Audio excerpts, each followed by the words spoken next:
His mother mocked her at the wedding, until she walked in with twin babies. Chloe Hart was folding laundry when the knock came. Not loud, not urgent, just firm enough to announce itself as something important. She wiped her hands on her jeans and opened the door. A courier stood there, expression blank, holding a thick envelope like it weighed more than paper ever should. Signature, please. The envelope was cream-colored, textured, expensive. The kind of paper that didn't bend easily, like it had been taught not to. The moment Chloe saw the return name, her stomach dropped. Sterling Family Office. Her fingers trembled as she signed. The door closed. The hallway went silent again, but something inside her chest had started screaming. She didn't open it right away. She walked back into the small apartment, stepping carefully over scattered toys. Leo was asleep on the couch, thumb in his mouth. Mia lay on the rug, stacking blocks with serious concentration, her brows furrowed like she was solving a life problem. Chloe watched them for a second longer than usual. Then she Saturday, and opened the envelope. The words were elegant, cold, perfectly aligned. Mr. and Mrs. Robert Sterling request the honor of your presence at the marriage of their son, Harrison James Sterling. Chloe stopped breathing, not because of the wedding, but because her name was printed below. Chloe Hart, not occupant, not current resident. Her full name. Her throat tightened. Inside the envelope was a second card. Smaller. Handwritten. Some stories deserve an ending. You're invited to witness one. B. Sterling. Chloe let out a shaky laugh that turned into nothing. So Beatrice remembered her. Of course she did. 2 years. 2 years since Harrison vanished without goodbye. 2 years since Chloe learned that silence could bruise deeper than words. 2 years of raising twins alone, answering questions no one asked out loud. Why doesn't Daddy call? Why doesn't he come? Because Daddy never knew. And Beatrice Sterling had made sure of that. Chloe folded the invitation slowly, deliberately, like if she moved too fast it would cut her. She felt anger, yes, but beneath it, something sadder. Grief. Not for Harrison. For the version of herself who once believed love could protect her. That night, after the twins were asleep, Chloe sat on the floor of the nursery. She leaned against the crib, listening to the soft rhythm of 2 tiny breaths. I won't let her hurt us again, she whispered. But the truth scared her. Because the invitation didn't feel like an attack. It felt like a challenge. And Beatrice Sterling never played games she didn't expect to win. Across the city, Beatrice stood in front of a mirror in her penthouse, fastening diamond earrings. She'll come, she said calmly to her assistant. Girls like her always do. But what if she causes a scene? The assistant asked. Beatrice smiled. Oh, she won't, she replied. She's far too proud. She paused, eyes cold. And pride is very easy to break. Back in Queens, Chloe opened a locked drawer. Inside were documents she had never wanted to use. DNA results. Unsent letters. One voice recording she hadn't listened to in over a year. She closed the drawer again. Not yet. She looked at the invitation one last time. Maybe this wasn't about humiliation. Maybe this was about something Beatrice didn't expect. Chloe didn't know yet what she would do. But for the first time in 2 years, she wasn't afraid. Chloe didn't decide to attend the wedding. She simply stopped deciding not to. For 3 days, the invitation sat on her kitchen counter like a living thing, watching her. Every time she passed it, her chest tightened, not with fear, but with something heavier. Unfinished truth. At night, when the twins slept, Chloe lay awake staring at the ceiling, replaying memories she had buried on purpose. Harrison laughing in the rain. Harrison holding her face, whispering, "We'll figure everything out." Harrison promising nothing would ever come between them. Promises were fragile things. Easily broken. Easily stolen. On the 4th day, Chloe visited Mrs. Alvarez downstairs and asked if she could watch the kids for the weekend. Mrs. Alvarez studied her carefully. You look like someone going to a funeral, Mija. Chloe forced a smile. Something like that. When she walked back upstairs, the apartment felt strangely hollow. She picked up the invitation. I'm coming, she whispered. Not to Beatrice, not to Harrison. To herself. Across town, Harrison Sterling stood alone in a tailor's room, staring at his reflection. The suit fit perfectly. Of course it did. Everything in his life always had. "You're quiet today," said Evelyn, his fiancée, adjusting his cufflinks. She was beautiful in the way magazines approved of, polished, effortless, untouched by real loss. "Just tired," Harrison replied. But that wasn't true. For days, something had felt wrong, like a memory scratching at the back of his mind, refusing to be ignored. When his phone buzzed, he looked down instinctively. Unknown number. No message. Just a missed call. His chest tightened for reasons he couldn't explain. Beatrice watched her son from the doorway, eyes sharp. She saw it, the hesitation. Good. Doubt made people obedient. "You should rest," Beatrice said gently. "Big day ahead." Harrison nodded. "Mother, was there ever someone I—" He stopped. Beatrice stepped closer. "Ever someone what?" He shook his head. "Nothing. Just nerves." Beatrice smiled and kissed his cheek.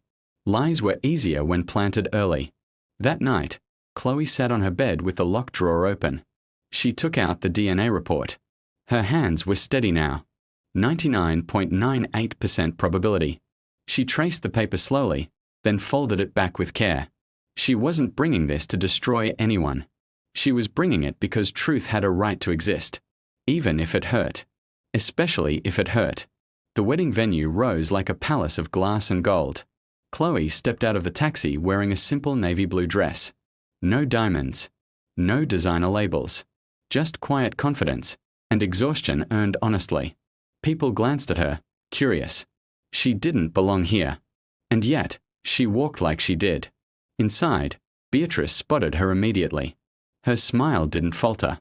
She came, Beatrice thought. But for the first time, something unfamiliar stirred in her chest. Uncertainty. Chloe's eyes met hers across the room. No anger. No fear. Just calm. And that terrified Beatrice more than any outburst ever could. Harrison turned at that exact moment. Their eyes met. The world didn't stop. It cracked. Recognition hit him like a bruise blooming under skin. "Chloe," he breathed, the name escaping before logic could stop it. Chloe didn't smile. She didn't wave. She simply nodded once, like someone acknowledging a truth long overdue. The music inside the hall swelled. Soft violins, rehearsed smiles, champagne glasses chiming like nothing in the world had ever gone wrong. Harrison couldn't breathe. Chloe stood only a few steps away, yet it felt like years collapsed between them. Her hair was shorter. Her eyes, older. Not bitter. Just tired in a way that came from carrying things alone for too long. "I thought you disappeared," he said quietly, as if the words themselves might shatter. Chloe looked at him for a long moment before answering. "No," she replied. "You did." The sentence wasn't sharp. It didn't need to be. It landed anyway. Beatrice sensed it immediately. She moved toward them with the grace of a woman who had mastered damage control. "Harrison, darling," she said warmly, placing a hand on his arm. "The photographer is waiting." Chloe turned to Beatrice then. Up close, the woman looked exactly as she remembered. Immaculate, controlled, untouchable. "Hello, Mrs. Sterling," Chloe said. "You look well." Beatrice's smile tightened just enough to notice. "Chloe," she replied, "I'm glad you accepted the invitation." "Of course you are," Chloe said softly. Beatrice's eyes flicked to Harrison. "Excuse us," she said smoothly. "Family matter." She steered Chloe toward a side corridor before Harrison could protest. The hallway was quiet. Carpeted. Private. "This isn't the place," Beatrice said coldly, the warmth gone. "Whatever fantasy you've built in your head, it ends today." Chloe didn't raise her voice. "I didn't come for a fantasy," she said. "I came because you asked." Beatrice laughed under her breath. "I invited you so you'd see what you lost." Chloe's gaze didn't waver. "No," she replied. "You invited me because you're afraid of what I still have." That hit. Beatrice's jaw tightened. "You have nothing." Chloe reached into her purse, but stopped. "Not yet," she said. She leaned closer. "But you know what I carry. And you know why you made sure Harrison never found me." For the first time in decades, Beatrice Sterling had no immediate reply. Across the hall, Harrison stood alone, memories beginning to bleed through the cracks. Rain. A laugh. Hands clasped tightly in the dark. Chloe crying. Him shouting. A door closing. No goodbye.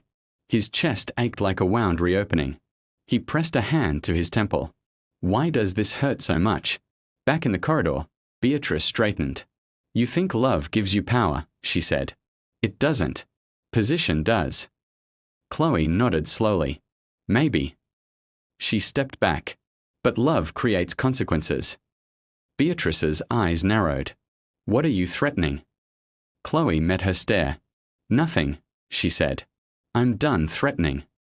She turned to leave, then paused. By the way, she added calmly, they have your eyes. Beatrice froze. Excuse me. Chloe didn't repeat herself.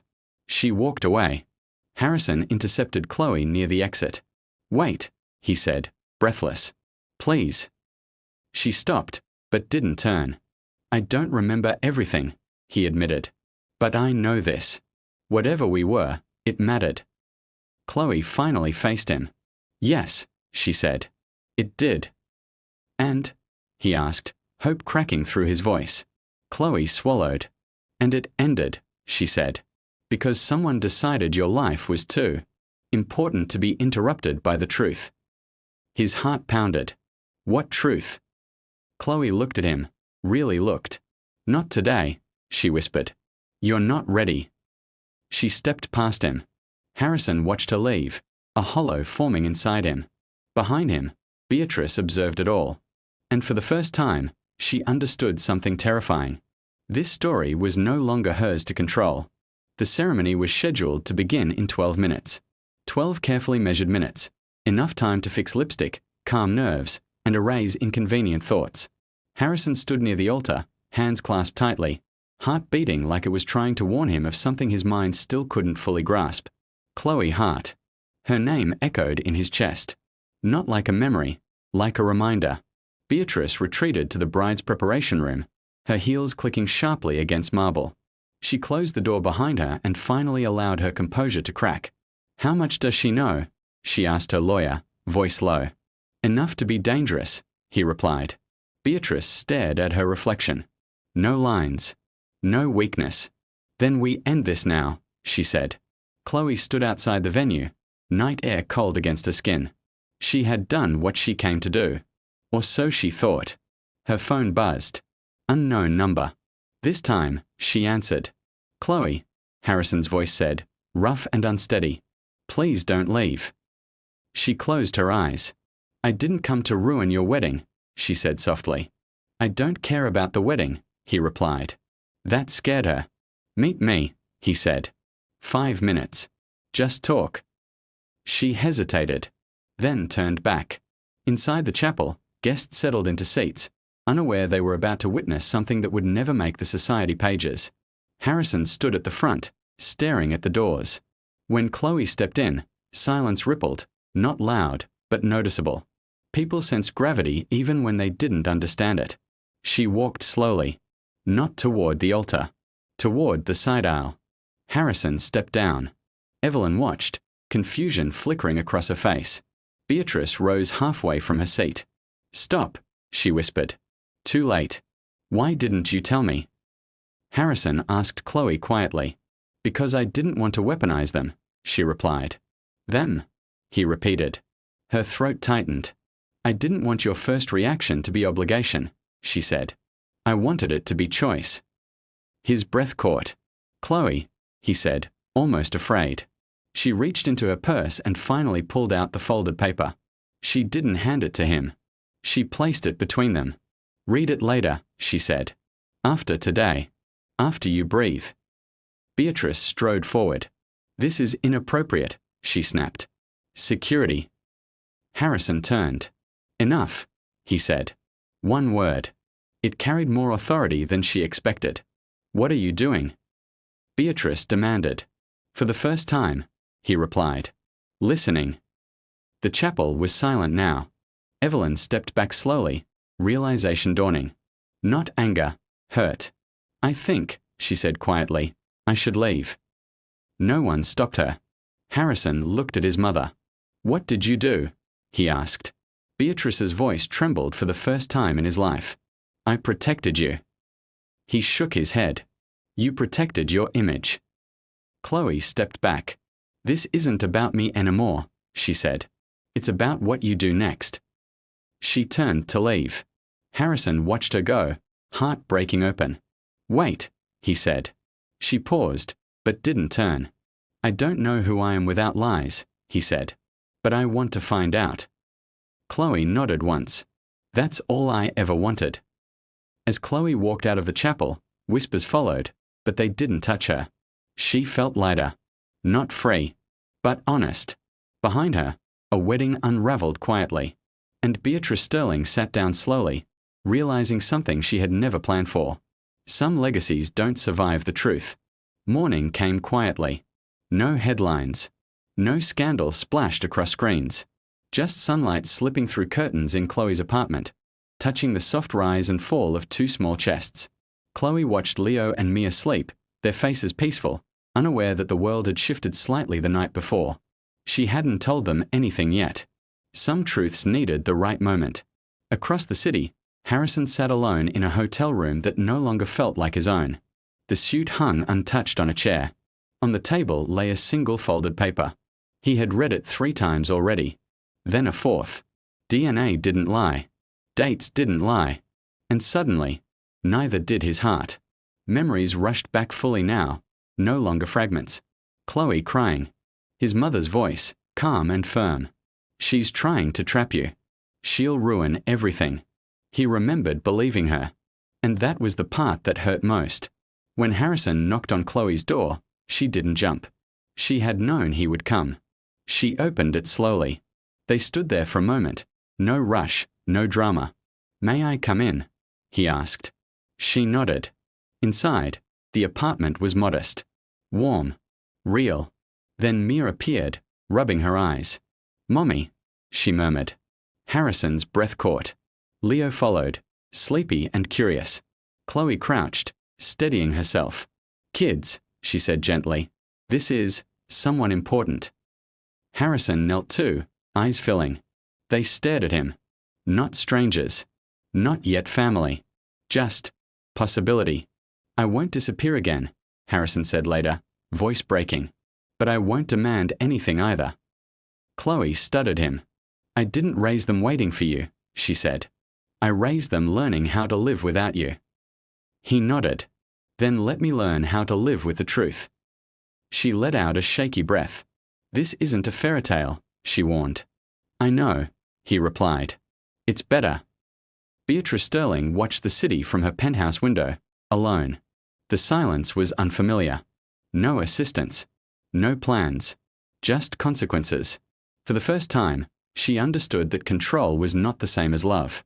And love, when denied, had a way of returning, louder. Weeks passed. Harrison visited often. Not as a savior. Not as a hero. Just as a man learning. Learning bedtime stories. Learning scraped knees. Learning that love was built in patience, not promises. Chloe watched carefully. She didn't rush forgiveness. But she allowed presence. One evening, as the twins laughed between them, Chloe felt something soften. Not trust. Hope. Later, when the kids slept, Harrison stood by the door. "I don't know what we'll become," he said. Chloe smiled faintly. "Neither do I." He reached for her hand. She didn't pull away. Some stories don't end with certainty.